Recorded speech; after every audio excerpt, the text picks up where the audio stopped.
Thank the preceding speakers for their remarks and commend China for convening this important debate.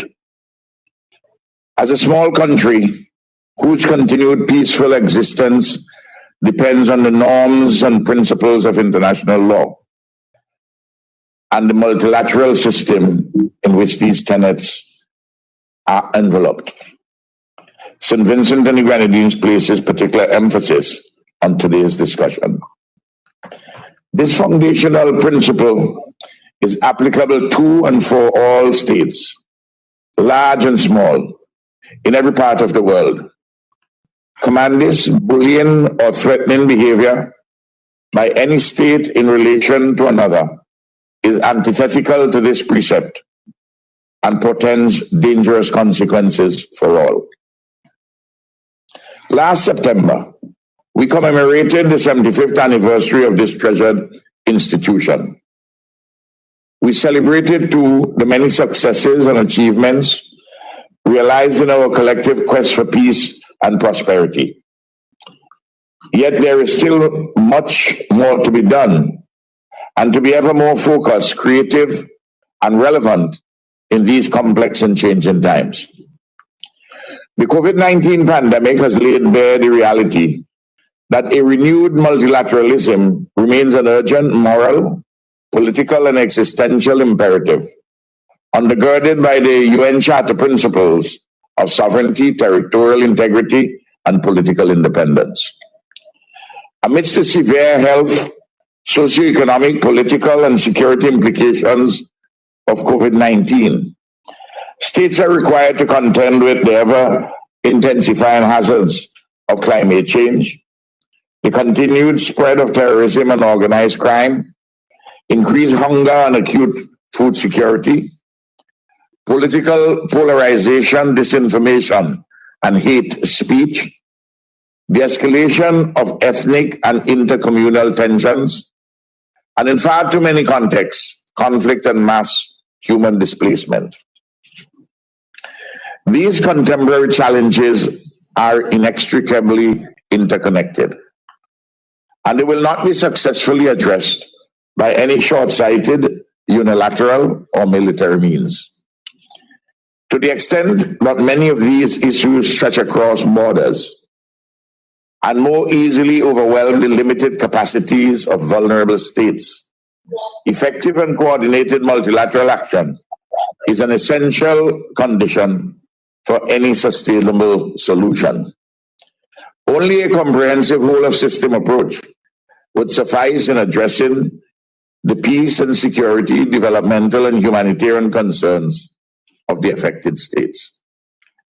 Mr. President, in the face of vast but continually expanding peace and security challenges experienced globally, we must move quickly in a fresh direction.